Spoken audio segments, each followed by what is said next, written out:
Oh, and I don't have my camera on, but hello. I forgot to turn it on the whole time we were backstage chatting. Look at that beautiful face.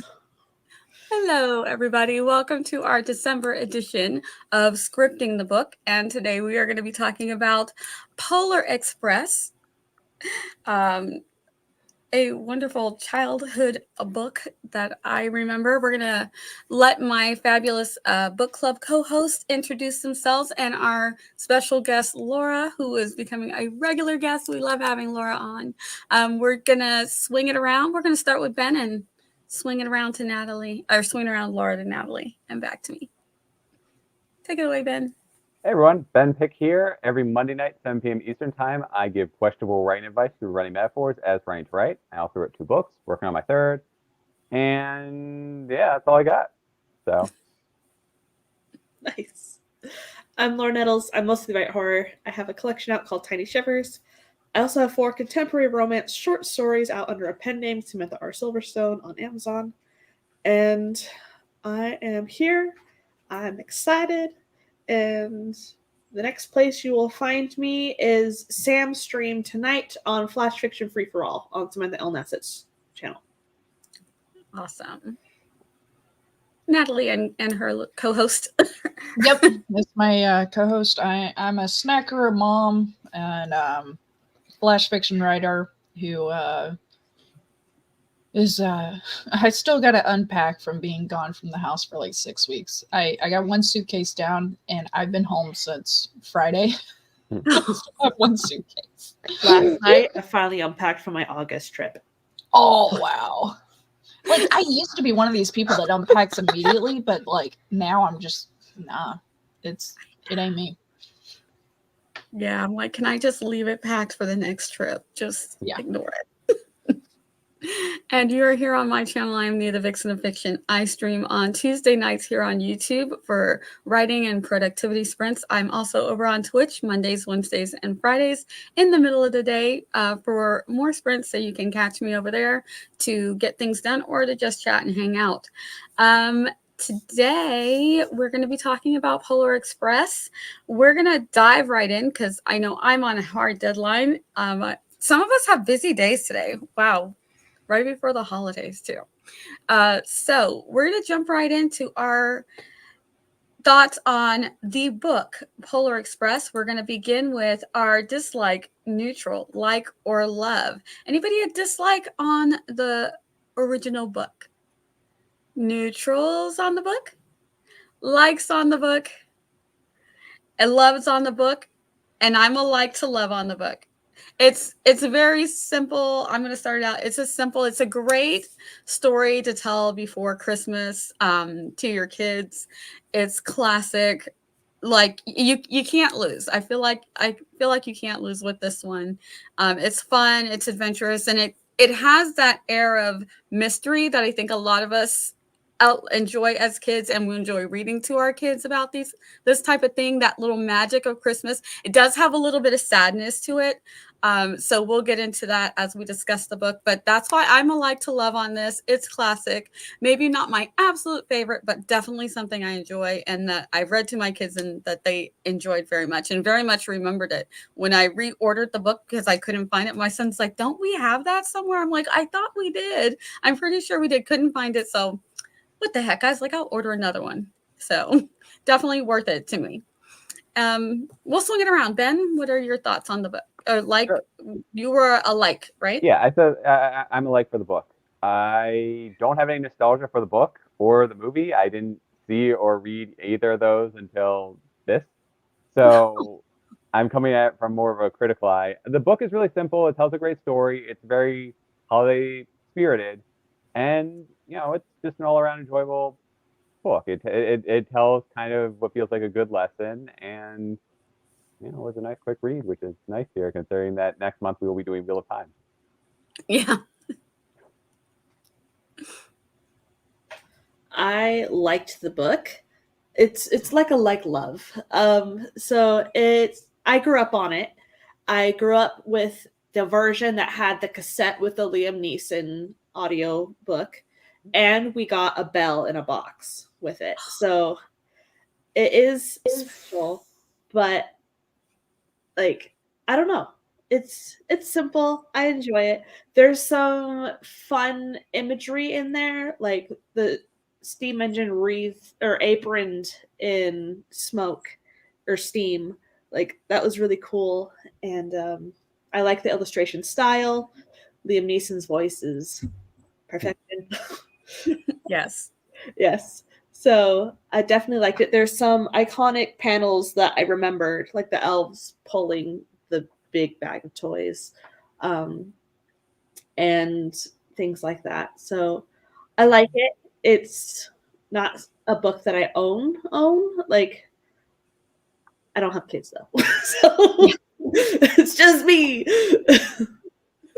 But I'm glad I had it as a kid. Good. Natalie? I definitely loved it. I actually didn't know it was a book until we did this. Yeah, like I didn't grow up on it or anything. It's here. I will say with the illustrations, it gave me Night Before Christmas vibes. And so I know I was hoping it was gonna rhyme and stuff because I'm a sucker for those. But it's still, I can, knowing the movie and now knowing the book, like I can see the pull and allure of it and such. Especially kind of the nostalgic, like the ending of reminiscing and stuff. I did kind of like that aspect because most things it's just like as a kid, and I'm like, can we do it as an adult? Yep. And the end part does kind of rhyme though. The very last, that little, and I did like that. That is something that does stand out to me. That part about how eventually his sister kind of doesn't hear the bell anymore. So I did like that. So you guys want to give any further thoughts on the book Polar Express? The illustrations in the book are stunning. I really love the scenery, the panel with the wolves, a lot of that visual. Like it's one that you can, because this is a book I read to my kids. So my kids are a little bit younger than Laura, for a little bit of reference. And so yeah, it's a perfect book to do that little side by side. You hold it up and you read along, and the pictures kind of like draw you in. Especially I've got one kid who has aphantasia. He doesn't see it. So to be able to have a really beautiful visual illustrations, nice for him. So yeah, it's a really good book if you're looking for something to read on those nights leading up to Christmas, for your kids. And enjoyable, entertaining, simple. So very, very simple, but teaches a lesson. It's a little sad at the end, so Bittersweet. bittersweet. Yes, we'll call it bittersweet. I feel like it's sad though, but it is bittersweet because I'm like, can we hear the bell? Could I hear the bell? No, I know I wouldn't. I would be one who can't hear the bell anymore. But that's okay. That's okay. Anybody else thoughts? I really like the illustration where the train is going up the mountain. The caps that scrape the sky, like that was really cool. So I don't know. I love the artwork in it so much. Yeah, the artwork is great. All right. So it is a children's book, guys. So there's not a lot for us to say about it. This is it. Oh, and it did come with this nice, cute little thing. No bell like Laura had, but that's fine. Lame. No bell, but it's a cute little ornament of the train. So Maybe if I one of your think kids ordered it, it would have come with a bell. I know.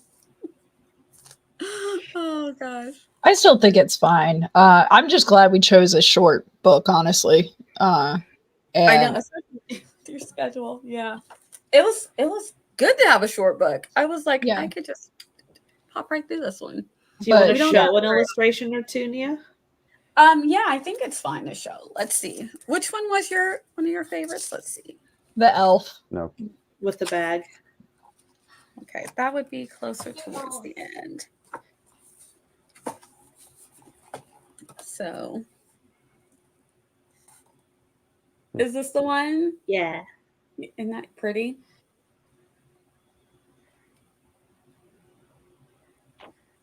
I just love what they did. Like, it reminds me of colored pencils. It does, yeah. Let me see. Doo-doo-doo.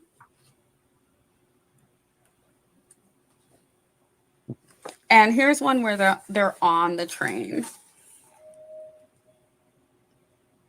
Yeah, that's the chocolate. Hot Yep. chocolate. The hot So chocolate. I have to admit, I did want some hot chocolate after reading I it. know it does make you want hot chocolate. Does Liam Neeson sing that in the audio? No, just read it word for word. The song was written for the movie. Mhm. And the audiobook came out in 2000. Nice. So let's get on to because this is where things are going to get interesting as we move into the movie. So what are our thoughts on Polar Express, the movie? Anybody a dislike on it? Neutrals on it? Like on it? I'm probably a neutral to like, and we'll talk about why. So nobody loved the movie, which makes sense for some of the things that I had been hearing. Okay, so let's go ahead and start discussing. Let's go here. Thoughts on the movie Polar Express.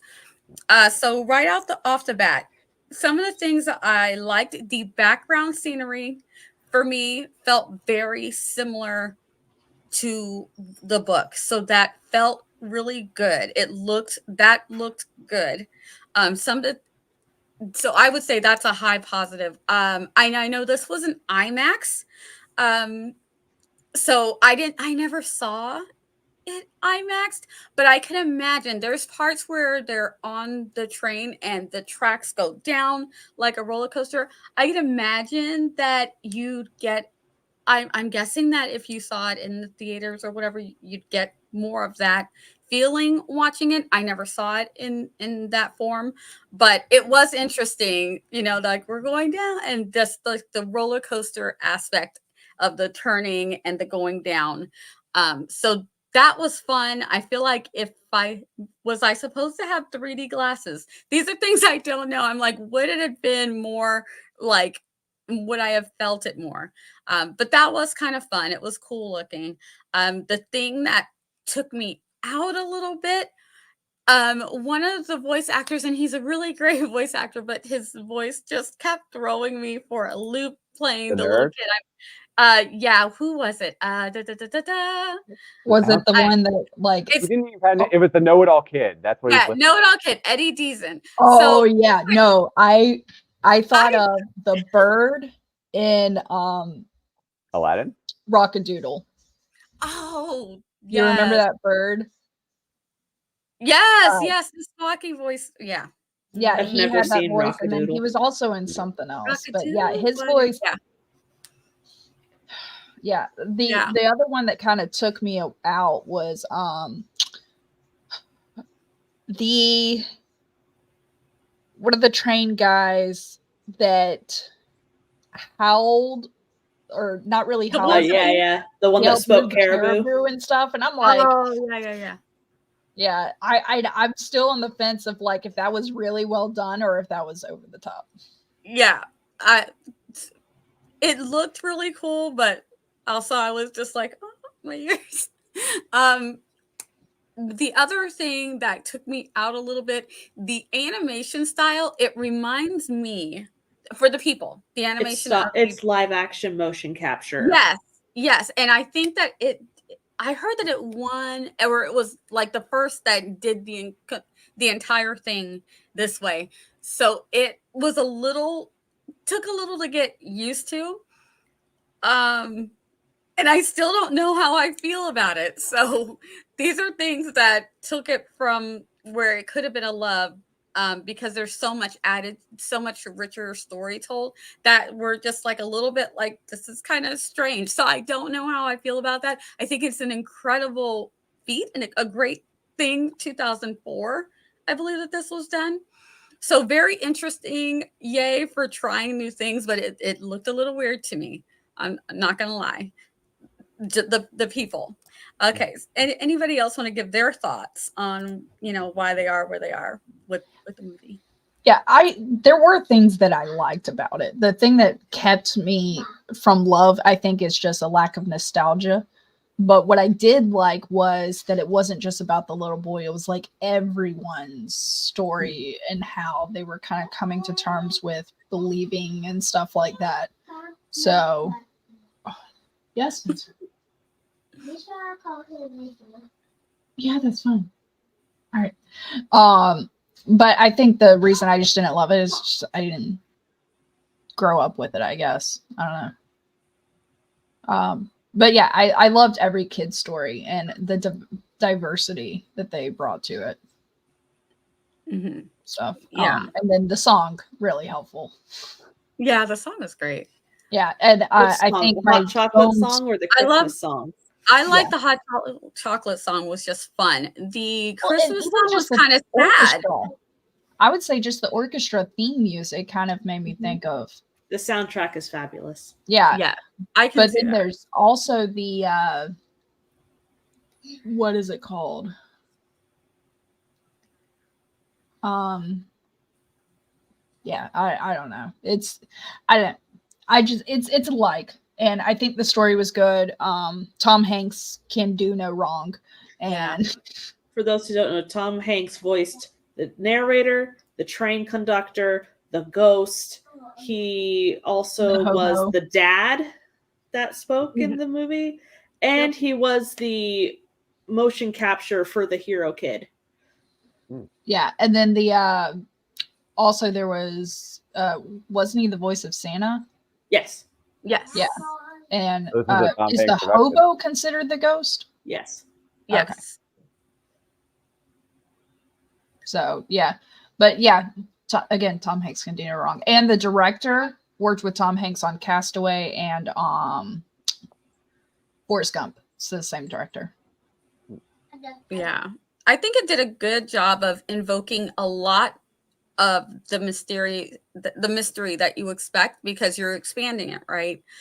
So you have the mystery of this spell. So I think the things that it added really helped to lend to that mystery, like the hobo, and when the girl loses her ticket, how the ticket keeps finding its way back, but also where do they go? How they just disappear. It's this dream, like what's real, what's not, what do I believe, kind of theme that is very simple in the book, but as we move into the movie, I think that they did a good job of keeping up with that theme as they kind of embellished this story. And like you said, I loved everybody's story. The lonely boy, his Billy, his story was kind of sad. You know what I mean? I was like, feeling for him. And they're singing, him and the girl, the hero girl, they're singing this song, and he's singing a completely different song than what she's singing. He's singing a song about how Christmas just does not happen for him. Nothing ever, he doesn't get anything, it's not a very happy time. And she's singing about how the family's coming together, and these songs kind of meld together. And at some point, I mean, I guess we get this at the end where, he's holding on to this present, right? Because he thinks I'm not going to get it. So I guess we get it in the sense that he does get the present at the end, but there's just this sad, and he's the lonely boy. There's a sadness about him throughout, and it makes you wonder, I wonder more. I always wonder, what is his home life actually like? And was this the miracle? He actually just this one time he gets this present, but it's very exciting to see him get that. So there were definitely things to like. And just the hero girl, she was just very sweet and thoughtful throughout. And I think that the Santa Claus even tells you make a decision, you're thoughtful, you do these things. So the lessons are not just for our narrator, but you see these kids in different stages. You see a very know-it-all kid, and these kids in each of their stages, so you can relate to somebody. And I think that they were trying to make sure that kids could find a kid that they could relate to in this. So that was nice. Yeah, absolutely. And they still created flaws too for the kids, and I thought that was good. Because to me, perfection is just, it doesn't exist. Yeah, perfection in itself is a flaw. Yep. So I thought it was cool how they, like, for the younger audience, they really laid out, this is what the lessons need to be learned for each kid with the tickets and the hole punches. I thought that was a cool addition. It annoys me when it feels like they add things just for filler. Like, it annoyed me that I haven't watched it since it came out until last night. So, like the ticket like flies out, and like we get like the whole like 3D roller coaster effect with the ticket, and it's like, that wasn't necessary, but we do get like the frame with the wolves. So it's like, okay, I can be okay with that. But then we have the whole like the train caboose detaches and we're going through, and like we have to go through and the Santa's workshop and stuff. Like, they had to make it action adventure a little bit. Yeah, I feel like it felt like filler. It did feel like filler watching it again, but I also have a feeling that for the IMAX experience, that wasn't filler for them, that it was part of, let's go on this magical ride. But again, I didn't see it that way, so I don't know for sure. If anybody watching it's like, oh, what's gonna happen? And like they're on the edge of their seats going, they're gonna lose the ticket, and it does that. Regarding early 2000s CGI, when the whole movie CGI, I feel it carries a little bit better. You just, because now I bet Uncanny kids, Valley though. Yeah, I bet kids watch like Toy Story from 1999, and yeah, it doesn't look the same today, but it's the whole movie's that way, so therefore it kind of, it's like a zeitgeist. How'd you guys feel about the addition of the hobo ghost dude? I actually kind of like that. It was exploration, guiding. Though the fact that he turned out like okay or whatever, I was like, can we still have some fear of strangers? Because there was really weird vibes there for a bit, and then it turns out he's okay, and I'm like, can we, as someone with kids, can we switch that around? And I thought he was going to turn out to be like Santa Claus or one of the three ghosts or something along those lines. Yeah, I did too. But he gave vibes of like stranger danger and stuff and everything. So, and then he's just the parent side of me with the helping hands. Yep. Through the second half. Mm-hmm. Yeah. That part where he hit. Oh, go ahead, Ben. Oh no, I was just going to say, as for me, I feel like the movie should have been half as long. Mm-hmm. It was, like Regina said, it was rough to go all the way, and all of the drama was inflated or due to a kid who I feel never learned his lessons and should have never been rewarded in the end. So the first thing that happens is he loses somebody else's ticket because he's got a hole in his pocket, which means that later on, when he loses something out of his pocket, he knows like it's pivotal to that night, and he should not have, gotten the gift back at the end. In the way that he did, because he kind of, I'm serious, like he should have learned his lesson, and he kind of deserves to lose the present. But not only that, like of all the kids there, so you have the lonely kid, the know-it-all obviously doesn't deserve to get the first present, but the leadership girl, she absolutely deserved to get the present over the boy who actually gets it. And when we get the clipping that says B, I'm like, oh well, I know this is going to end up being believe, but he doesn't ultimately believe. He is shown, like every other Christmas movie, you have to believe and then you're rewarded by seeing Santa Claus. And here he's experienced all this magic, he's experiencing all these incredible things, and he's like, I need to see Santa, I need to see Santa. He's like trying to see around the elves at the North Pole so he can catch a glimpse of Santa Claus, and then he starts getting like really frustrated when they're all having fun and dancing around him and he doesn't get to see Santa. So like at that point I was thinking, oh, they're going to diverge. Well, I guess I hadn't read the book at that point, but I'm like, oh, he's not going to get rewarded at this point, and somebody else is going to do it instead. But he doesn't believe. He is shown proof that then verifies, the Christmas spirit. And I felt like, how to put this? Definitely didn't want the know-it-all kid in there at all. He was kind of painful to watch. Stereotypical nerd with glasses, and nasally voice. The voice didn't help at all. Right. Yeah. And I just felt like the main focus of the story is about somebody who never learns lesson, doesn't deserve a reward. And then the lonely kid, I don't know if I feel it, I want to theorize about that, but I do think that based on the events of the movie, it's unlikely that he will get a present, next year.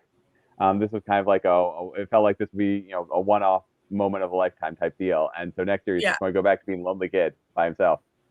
Yeah. Well, and then how can you explain as a parent, like this kid never really got presents, or it made it seem like he doesn't get presents.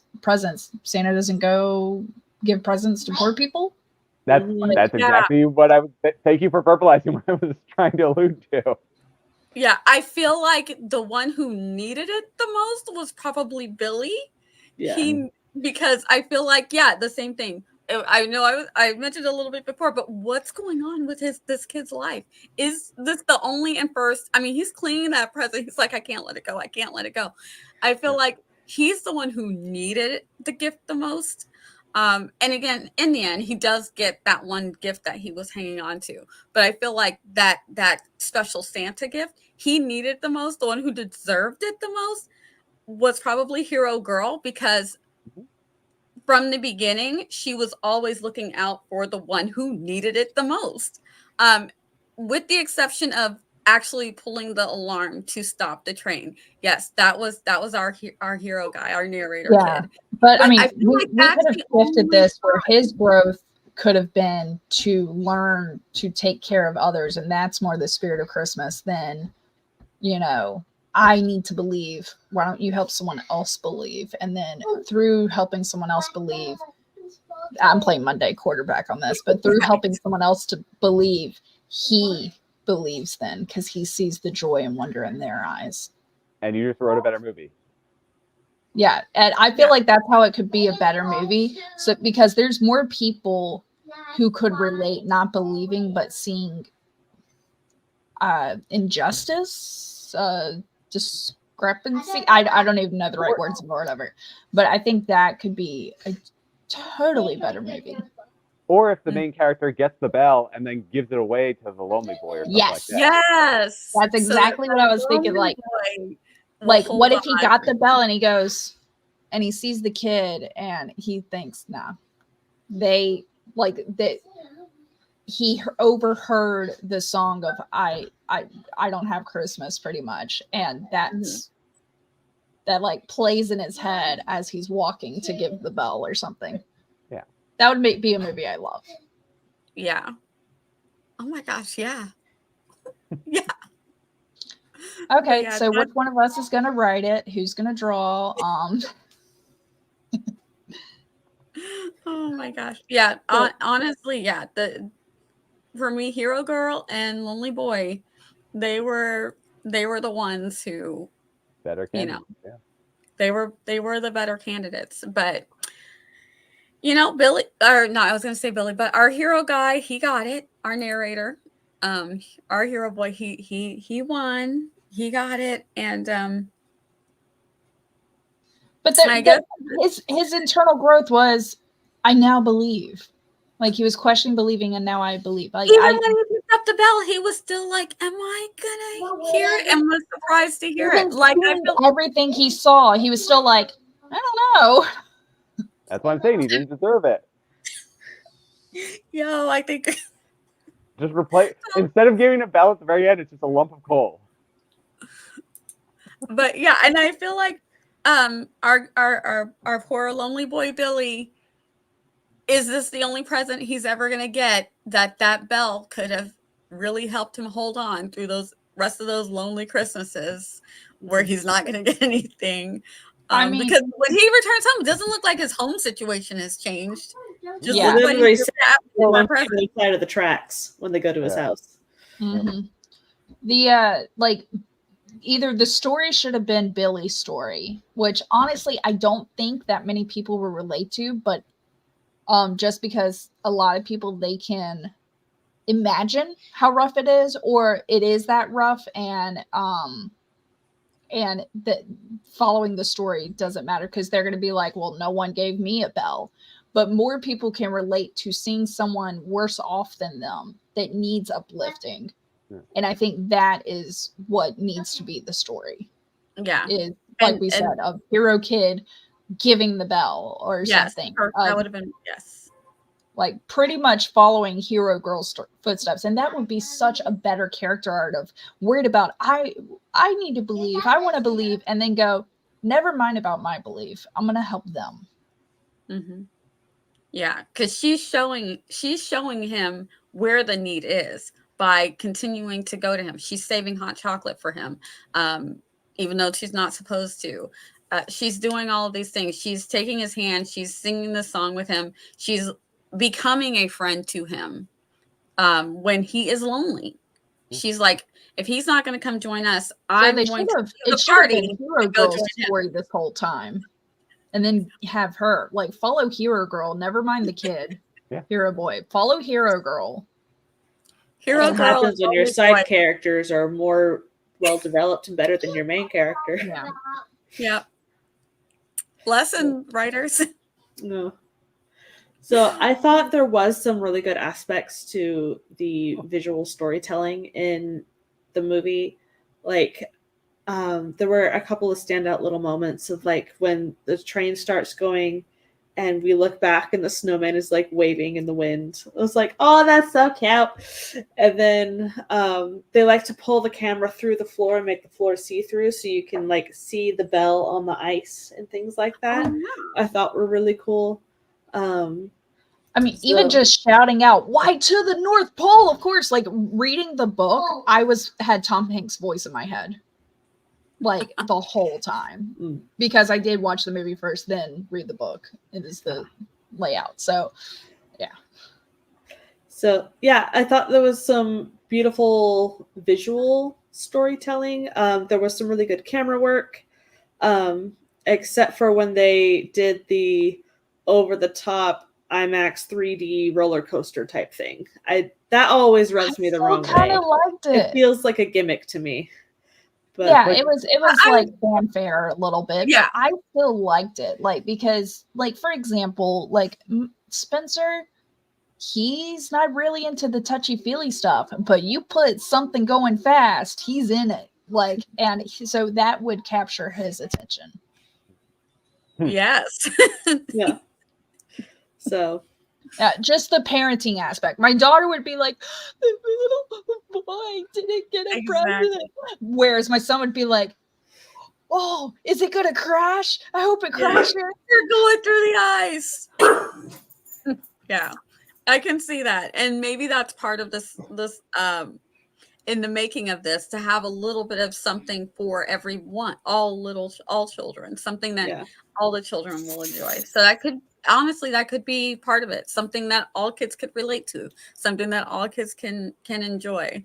So in that case, I think for a Christmas story, a Christmas movie, they probably did it right then. I know for the second Christmas story that came out, I bawled my eyes out at the end. So I do like this comment of I love this headcanon. We're going to be writing Hero Girl and Billy stories. I love that too. Yeah. Let's go ahead and get into comparisons. The biggest world building, I think that they did a great job. The look of it looked like what I could imagine the book looking like in motion. I feel like they did a really good job bringing the world that we see, because we actually get to see it because it's a children's picture book. We actually seeing that in motion, like Laura said, with the, especially with the snowman with the oven mitts on his hand. Just like, yes, all of it. The wolf scene was so great. I'm like, yes, that's literally what I thought. I was like, that's in the book. It felt like that was what was in the book. Before they went on with the whole the bird eating it and spitting it back out. It's like, okay. That reminds me of like a Universal ride, the 3D, not, yeah, the 3D kind of ride that you'd go on, like just lots of little extra stuff for no reason, but here we go. Yeah. And you know, it, as an adult anyway, you know it's going to end up back on the train. Yeah. Anybody else thoughts on the execution? I mean, they added animals in. I think one of my favorites cinematography wise is the city. Thank you, Spencer, for texting me. He just texted me, no. He's just Brunson. It just happened to be a word this time. Otherwise, it's just letters. Either way. But the cinematography of the North Pole, because it made me think of a cityscape with all the lights on and stuff. But at the same time, which, by the way, to me just looks magical. Like, I love fairy lights. I'd rather have a whole bunch of little lights instead of one big bright light. But I think that seeing more of that and being in it, it gave such a grander scale than just being like oh, there's the North Pole and you see the lights, you know, but actually being in it. And when the kids are running through and stuff, I thought that was gave the grander scale and stuff and teasing for the future.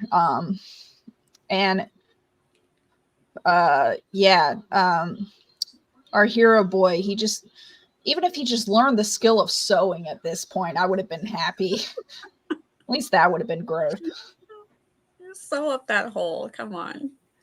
So I really liked certain aspects that they translated. Like, normally a train goes in like a straight line to the destination. You would think of like, okay, we see the North Pole, let's just head straight to it. But no, they have the switchbacks along the ice getting to the North Pole and that final little get through, and that lets the camera go through arches, and like it's more whimsical and it's more dreamlike and it's really fun. So I liked that. They added a ton of characters because we still don't have named characters in the book, but like, I actually kind of like that though. Yeah, like it worked.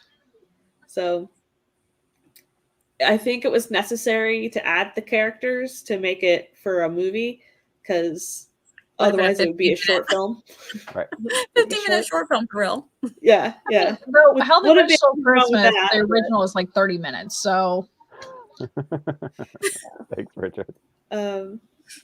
So I did enjoy that they added characters. I don't know. It felt like a little vignette moment when they had the car with all the broken toys that they were bringing back to the North Pole, and we have all the marionettes, so that it's creepy.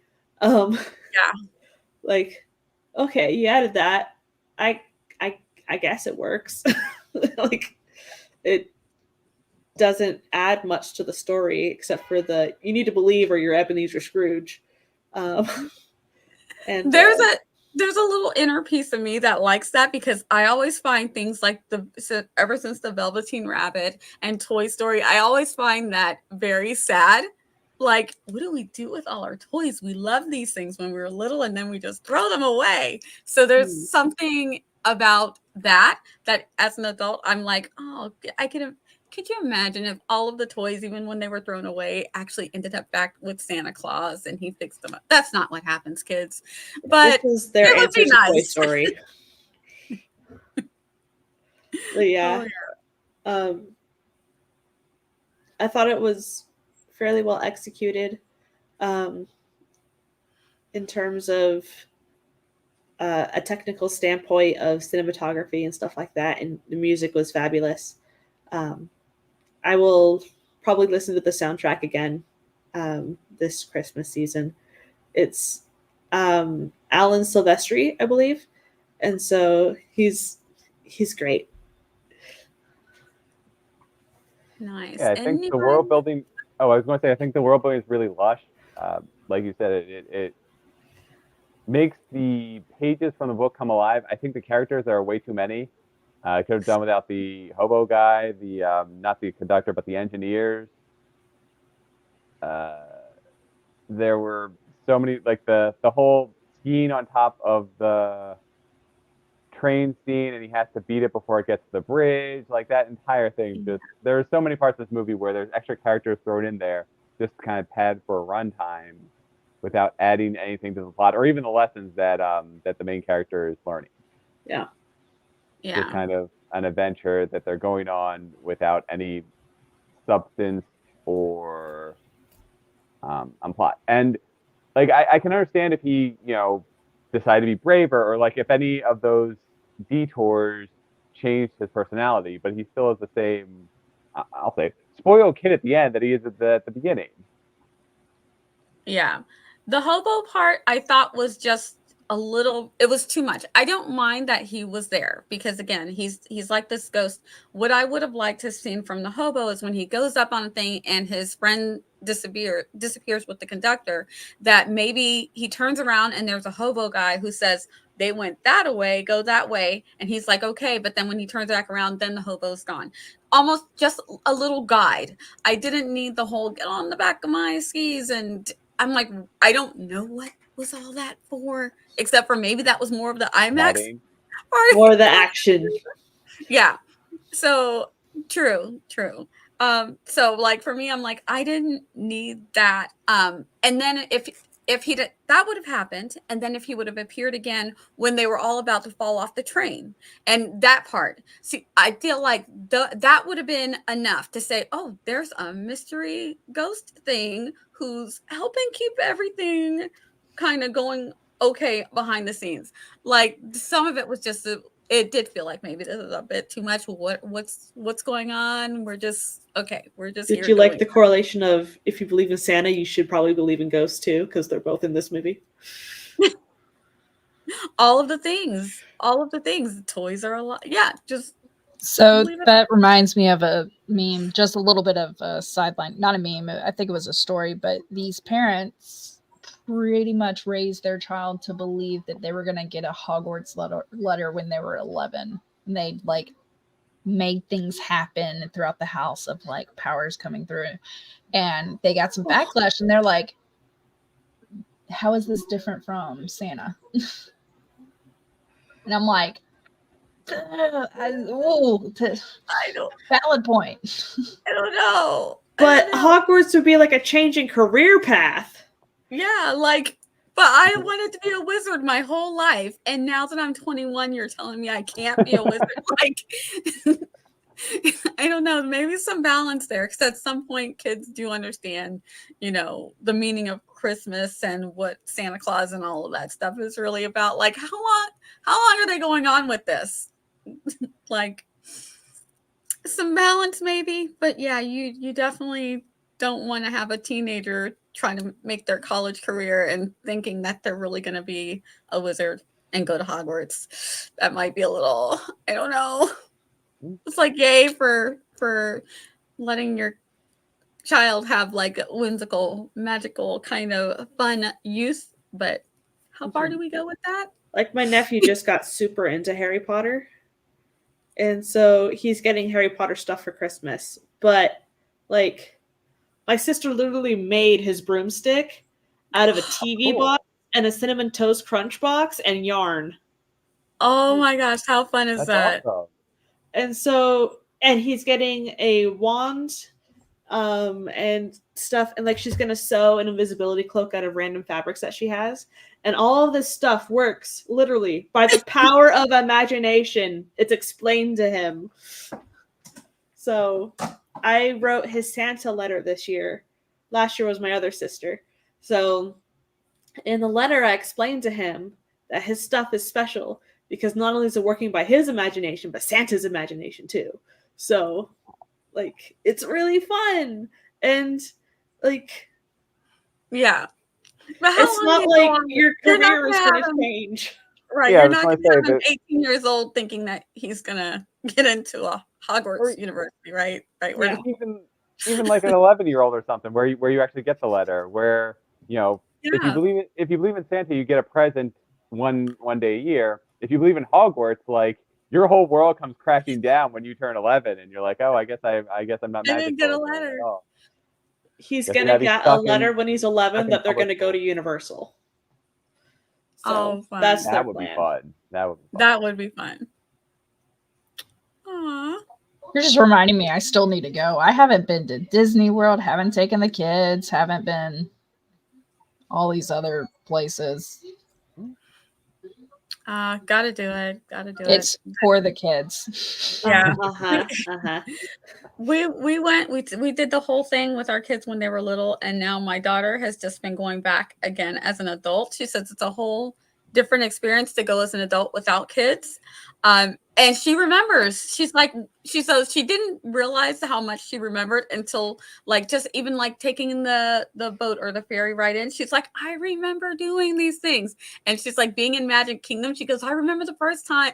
And she was like, yeah, I actually remember that we got to watch the parade, and then we sat down in front of the castle, and then there were the fireworks. And she goes, yeah. She goes, yep, totally. She's like, it all came back. I was like, oh, that's good, because as a It's parent, all you think this coming kid's not going to back. remember this. We're just suffering parents trying to drag poor little kids around this amusement park.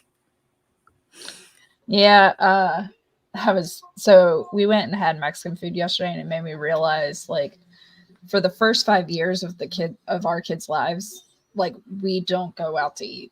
It can't happen. Like, we don't have the patience, neither do they. And it's kind of the same thing. Like, it's got to be at the right time for everybody to enjoy it. For whether it's going to Fact. restaurants or going to an entire amusement park. Mm-hmm. Yeah. Do you feel like this could be a Christmas ride at a theme park? Is it one? Does anybody know? Is it a ride somewhere? Because I feel like it could be. It could be. Ooh, I don't I think mean, it is. Was this Warner Brothers? Yeah, Yes. it's Warner Brothers. Warner Brothers.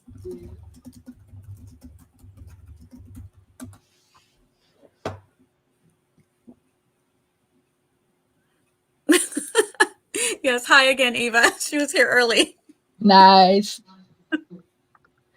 It works. But yeah, so I still think it's a good coverage. I'm still kind of like neither are rewatch really. Like there's too many other nostalgia tied with this holiday time that this isn't like my number one. Mm-hmm. Yeah. This So one is an occasional. I would say it's an occasional. It looks like there's no ride, but there is a actual train that you can take in California. Yeah, my phone kept on giving me updates. Like it's been listening in or saw that I checked out the Polar Express book, and it's like screen or videos of people on this train in their pajamas as they're singing the hot chocolate song. Nice. Yep. Yes, we can buy tickets to Hong. Absolutely. Yeah, I want to try their cocoa. Like, it better be bang on. Are the guys going to dance and flip down the aisle? This I also Put their Yes. aprons on and make a magical table, dance on the table, take the apron off, and the table's Yep. gone. So they were Exactly. dancing around in the video, and I saw it must have not been actual hot chocolate, but they had something on trays, like, and I'm assuming glued together the way they were spinning and stuff. But it's a whole ordeal. Yeah, you sent out a video in the chat Nice. for prep for this. I did. Yeah. Very cool. Yeah. Definitely, if I'm ever in an area where they have one, I will definitely check it out, because that sounds like it would actually be fun. And Eva's never read or seen this one. I think it's Eva, you've got a little one. They might enjoy the book as a bedtime. We're going to go ahead and jump into our final thoughts. Actually, let's do any best and worst changes, and then we'll go into final thoughts. Worst change, I would say the voice of the annoying kid. Yeah. Like adding, like I'm fine having a know-it-all. Like that is probably something that kids need to be taught a little bit, but at the same time, we could have changed the voice. Yeah. I feel like I would that rather just it be a kid. that devalued the kid because most know-it-all kids don't talk like that. Yeah. I feel like I would rather it have been a kid, an actual kid doing it. Maybe that would have been a little, I don't know. Yeah, all the voice actors were adults. Yeah. But best change, I would say, like having Tom Hanks was like one of the best choices they could have done. And an actual change, I do like these stories. Like the fact that they added Billy in there to me is like something that saves it. Yeah. I just thought adding Billy added a plot hole of Santa doesn't visit poor kids. Yeah, well, I think the plot hole that it adds is that cover your ears, kid. Any children in there? Santa really isn't real. I think that might be the actual. No wonder plot. you can't hear the bell. I can't hear the bell. No, but I think that might be part of what it is. What it actually is. That Billy actually is going back to reality. A family that can't afford it. Yeah. Sad face. Honestly, it is kind of sad, but yeah, I feel like Billy needed the bell. I'm sorry, Billy needed the bell. Hero Girl earned it. Billy needed it. So that's where I stand with the bell. But yeah, I enjoyed their stories. I liked their songs, especially the Christmas song that Billy and Hero Girl sang together. It's beautiful and it's sad, and I feel like it's real. Because everybody does experience Christmas very differently, and those are two drastic dynamics that we had right there. So I'm gonna say that their story, not only is it the best change, it also might make for the worst change, because it makes our hero, our narrow hero boy, like Ben said, doesn't feel like he deserved it, because we have these two great characters now that were added, that we feel so much more for. We're rooting for them. So it's a win and a lose all at the same time. Yeah. I would say the worst change is a lot of the bloat. So the 5-minute scene, I know we praised it with the ticket sort of going through the vent and then flowing outside, and then we get the scene with the wolves. But I feel like if you get that background shot with the wolves and make it interesting without having to get a ticket that, gets swallowed by a bird, falls down a Waterfall, thank you, and then like gets updrafted and just magically. And yes, I know that it's a Christmas movie and there needs to be some sense of magic, but this like a 5-minute scene about a ticket doesn't need to be wasn't needed for the movie, and I feel like there are a lot of scenes like that in the movie. Yeah. we just needed the one shot with the wolves. We didn't need a whole sequence. Right. Yep. And that's just more proof that the hero kid does not deserve the bell, because if he rightfully lost it, and he should have known better. Ticket. He should have just left it right where it was at. She left it there. She says, "I left it in my seat." Oh no! Mm-hmm. Even she knew not to take it out across the thing in the wind. Yep. And he's holding it right there in his hand, and of course it's I'm going to like, slip out. why are you holding it and you feel it blowing? And yeah, at least he didn't stick it in his pocket with the hole in it. So there's that. I don't know. Kids don't think clearly, like, and think of consequences. It's just not part And of that's the fine. developed frontal lobe. I'm okay with him losing the ticket the first time in the pocket with the hole. It's the second time something drops out of that pocket with a hole that I'm like, that's just not okay. Yeah. It was too much of a Chekhov's gun. Mm-hmm. Oh yeah. All right. Any final thoughts on this one before we go? My final thought is good story to read to your kids. It's one of those. It's a good, if you need something different to read for Christmas Eve or on one of those nights leading up to Christmas. Definitely a good book to read. It's short, sweet, to the point. All of the embellishing things that we talked about in the movie are not there, so you can just read it to probably anywhere from 7 and under. They'll enjoy it. Look at the little pictures. And it's very pretty. The pictures are very pretty. The audiobook with the illustrations is free on YouTube. Nice. Oh, the Liam Neeson? Yes. I say at least once. If you haven't watched it or seen or read it, do it once. And especially if you like Tom Hanks. If you like Tom Hanks, yeah, he's it'll be great. fun. Yeah. Anybody else final thoughts before we move on? All right. Merry Christmas. So, yes, Merry Christmas. Happy Happy holidays. holidays. Coming up in January, if you are a Wheel of Time fan or interested in checking Wheel of Time out, we are going to talk about book 1, season 1, and then we'll talk a little bit about season 2. So you can come join us. We have a guest lined up. Shannon Houston is going to be joining us. So look forward to that. Read up if you want to read up. You might not want to read. You might want to just watch the show, depending. I've heard different things. So we'll talk about that coming up in the new year. So let's do some outros. Thank you guys so much for joining us. Thank you guys who come and join us live in the chat while we talk about this. And if you're watching on the replay, let us know what your thoughts are down in the comments. And we'll start with Natalie this time. We'll swing it around backwards this time.